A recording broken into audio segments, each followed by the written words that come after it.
L'OM rebondit de la meilleure des façons après le frustrant match nul contre Reims en s'imposant 3-1 à Toulouse grâce à un doublé de Greenwood encore une fois et à un but de Luis Enrique. Une belle prestation collective qu'on va analyser tout au long du débrief en commençant par une analyse globale comme d'habitude avant de vous donner mes tops et mes flops puis mes notes. De votre côté, n'oubliez pas de me donner votre ressenti sur la victoire de ce soir, de me dire ce qui vous a plu et ce qui vous a moins plu, ce que vous retenez de la prestation marseillaise et donnez-moi aussi vos tops et vos flops dans les commentaires. On commence rapidement par un focus sur la compo qui a été alignée par Roberto De Zerbi. Le coach italien devait composer avec les absences de Balerdi et de Koné. Sans trop de surprise, il a aligné un 4-2-3-1 avec une charnière Cornelius-Brassier devant les cages de Roulis, Murillo à droite et Merlin à gauche. Au milieu, on retrouve le duo Kondogbia-Højbjerg avec le même quatuor offensif que sur les derniers matchs. Greenwood à droite, Harit au milieu, Luis Enrique à gauche et Wai en pointe. On passe sans plus attendre à l'analyse avec d'abord un point sur la première mi-temps qui a pourtant bien commencé côté toulousain. L'organisation défensive de Carles Martinez nous a posé de gros problèmes sur le premier quart d'heure. Ils étaient bien en place, il y avait quasiment pas d'espace à exploiter, donc nos joueurs n'arrivaient pas à construire, à mettre en place les circuits de passe pour ressortir le ballon et trouver le fameux décalage pour créer une occasion. Le TFC était très agressif et plutôt entreprenant offensivement avec Bo qui nous a posé des problèmes sur son côté gauche. Ils arrivaient à trouver leurs attaquants assez facilement en montrant de la justesse technique. Ils ont eu une grosse occasion avec une relance contrée de Brassier qui passe tout proche du poteau droit de Roulis, mais heureusement sans conséquence parce que je pense que le match n'aurait pas été le même si c'était rentré. Côté marseillais, c'était beaucoup mieux à partir de la 15e. Le premier but, c'est le résultat d'une belle action avec d'abord la talonnade de Luis Enrique pour trouver Merlin. Son centre est contré mais ça lui revient, il la remet à Luis Enrique qui sert un caviar à Greenwood. Une frappe totalement excentrée mais une finition vraiment idéale. Ce qui nous met dans la meilleure posture possible, c'est le deuxième but qui part d'une relance totalement foirée de Cresswell qui a tout raté ce soir. Ensuite la talonnade de Wai, la passe D de Luis Enrique et la finition parfaite de Greenwood une fois de plus. Un match qui va devenir à sens unique avec l'expulsion de Magri pour un geste mal maîtrisé, une semelle sur le genou de Kondogbia et un carton rouge direct qui fera peut-être parler, mais que je trouve quand même justifié par rapport à la potentielle dangerosité du geste. Par la suite, on a continué de mettre la pression jusqu'à la pause contre une équipe toulousaine qui a subi et qui n'était plus la même depuis le 1-0. Greenwood s'est procuré une grosse occasion en fin de première mi-temps, mais reste sort l'arrêt qu'il faut. En deuxième, on revient avec les mêmes intentions et ça va très vite payer avec le troisième but qui a été très bien construit. Harit qui lance Greenwood, qui la donne à Wai, qui lui redonne après. Greenwood trouve Harit en retrait, qui la donne parfaitement à Luis Enrique, qui finit idéalement sans trop y croire parce qu'il demande même le penalty juste après sa frappe, mais l'inspiration a été très bonne et forcément 3-0 à 10 contre 11 sans rien avoir montré depuis la 15e, ça compliquait les choses pour le TFC. On a continué de leur mettre la pression avec une très grosse occasion pour Greenwood. La défense toulousaine est totalement passive sur le centre de Merlin, mais Greenwood rate totalement sa frappe alors qu'il avait largement le temps. On va évidemment pas le blâmer pour ça après le très gros match qu'il fait une nouvelle fois. Un peu après l'heure de jeu, De Zerbi fait sortir Harit et Luis Enrique pour faire entrer Carboni et Jonathan Rowe. Mopé fait lui aussi ses débuts mais à un quart d'heure de la fin. J'ai trouvé que globalement les entrants avaient montré beaucoup d'envie, que ce soit Carboni qui a été bien plus en vue que contre Reims en étant très libre dans son positionnement, et Rowe qui apporte sa vivacité et de la percussion comme le week-end dernier. Meïté et Rongier entrent dans les dernières minutes pour remplacer Kondogbia et Højbjerg. C'est une bonne chose de voir sortir Højbjerg pour éviter qu'il ne prenne le deuxième jaune qui l'aurait privé du prochain match. Le petit bémol de la fin de ce match, c'est qu'on termine avec un petit moment de flottement qui nous coûte un but. La sortie de Roulis est vraiment catastrophique parce qu'on le sent qu'il hésite. Il décide de sortir quand même mais le timing n'est pas bon et ça offre littéralement le but à Babika. On va pas faire la fine bouche parce que l'important c'était de prendre les 3 points. On va maintenant pouvoir aborder la trêve après avoir pris 7 points en 3 matchs. C'est là où le match nul contre Reims peut être frustrant parce qu'on aurait pu faire carton plein. Mais l'équipe a fait un super match ce soir. En dehors des 15 premières plus délicates quand Toulouse était encore bien en place, j'ai trouvé que l'équipe était par la suite très juste techniquement. Les joueurs se trouvaient parfaitement avec une aisance remarquable. C'est juste dommage de ne pas avoir fait de clean sheet parce qu'on est quand même à 3 buts encaissés en 4 matchs. Autre remarque à la fin du match, la trêve internationale arrive trop vite et sera trop longue.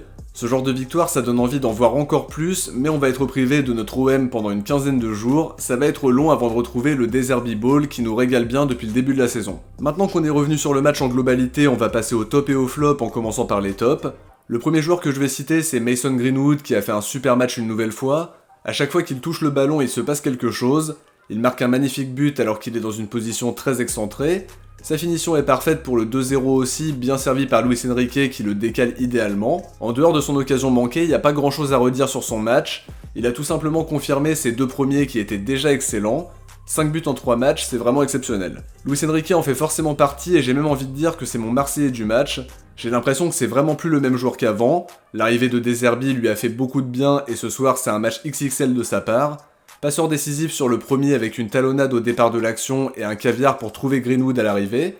Même chose sur le deuxième avec un décalage parfait et buteur pour le 3-0 avec une finition parfaite alors qu'il n'y croyait pas, mais un but et 2 passes D c'est vraiment excellent. Je vais aussi citer Højbjerg qui a fait un match énorme, c'est encore lui qui donne le tempo, qui place les joueurs, qui donne des indications sur la façon d'orienter le jeu.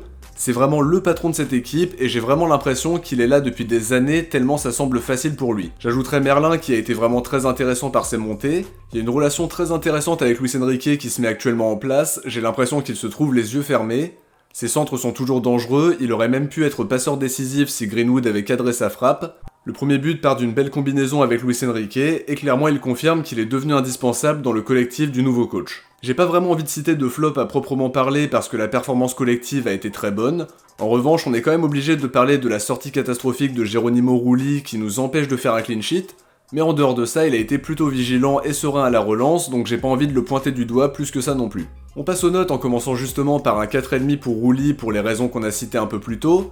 5,5 pour Murillo qui a eu quelques difficultés sur le début de match avec Boho qui a été dangereux sur son côté gauche mais par la suite il a vécu une soirée tranquille. On a quand même vu un peu plus de montée de sa part par rapport au match contre Reims. C'est un match sérieux de sa part mais sans grande fulgurance non plus. 6,5 pour Cornelius que j'ai trouvé beaucoup plus rassurant que sur le match à Brest. Comme Murillo, il a eu quelques soucis sur le premier quart d'heure mais c'était plus tranquille par la suite. J'ai bien aimé ce qu'il a proposé dans le domaine aérien et dans la relance. C'est très rassurant et je trouve qu'il a bien rempli sa mission qui n'était pas simple pour le coup, compenser l'absence de Balerdi. 5 pour Brassier qui n'était pas très rassurant sur le début de match. Il n'est pas exempt de tout reproche sur le but de Babica en étant pris dans son dos. Pour le reste, il n'a pas été inquiété défensivement et plutôt bon à la relance. 7 pour Merlin que j'ai trouvé très intéressant une fois de plus, il y a une belle relation avec Luis Enrique comme on l'a dit un peu plus tôt, des combinaisons qui ont joué un rôle très important dans la victoire de ce soir, il a vraiment passé un cap par rapport aux 6 derniers mois, c'est vraiment flagrant, De Zerbi n'y est pas étranger, loin de là. 8 pour Højbjerg qui a été très bon à la récupération, excellent dans ce rôle de leader qui lui correspond très bien, c'est lui qui donne le tempo et qui apporte beaucoup de sérénité à cette équipe, d'ailleurs le but encaissé c'était juste après sa sortie.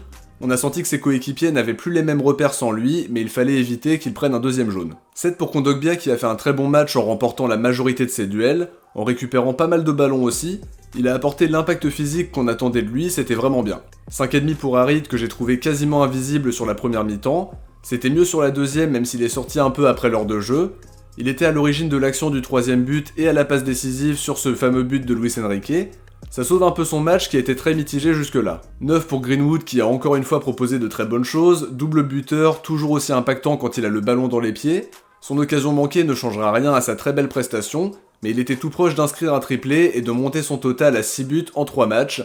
Ça restera à 5 buts en 3 matchs et c'est déjà plus qu'excellent. 10 pour Luis Enrique que j'ai vraiment envie de récompenser parce qu'il est tout simplement métamorphosé. Il joue avec plus d'audace, il tente des choses et ça paye.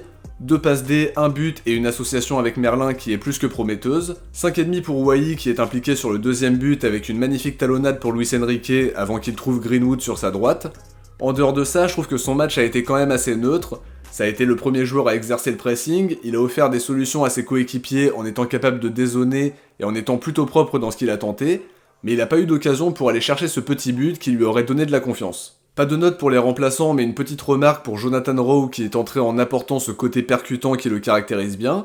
Carboni a été plus intéressant que lors de son entrée contre Reims. En revanche, pas grand chose à dire sur Rongier, Meïté et Maupay qui ont trop peu joué pour se faire une idée précise. Avant de se quitter, on va découvrir qui vous avez élu Marseillais du match OM Reims. Comme face à Brest, c'est Greenwood qui a terminé en tête avec 57%. Juste derrière, on retrouve Quentin Merlin avec 26% et Højbjerg qui ferme le podium avec 6%. Le sondage pour Toulouse OM est disponible dans l'onglet communauté. N'oubliez pas d'aller voter, on découvrira le podium dans le prochain débrief. De mon côté, j'arrive à la fin de cette analyse, j'espère que ça vous a plu et comme d'habitude, si c'est le cas, n'oubliez pas de liker pour soutenir la chaîne et permettre à la vidéo d'être mieux référencée. Je vous invite aussi à vous abonner en activant la cloche pour ne rien louper des prochaines vidéos. Pour rappel, je vais être actif pendant la trêve avec Que sont-ils devenus qui va revenir, et d'autres vidéos qui sortiront aussi pour patienter avant le retour de notre OM. Si vous avez regardé l'analyse jusqu'au bout, écrivez victoire dans les commentaires. Je vous dis à très vite pour une prochaine vidéo, et d'ici là, n'hésitez pas à aller voir le bilan du Mercato qui est sorti samedi dans l'après-midi. Le lien sera en commentaire épinglé et également sur l'écran de fin de vidéo dans quelques instants. Ciao, portez-vous bien et surtout allez l'OM.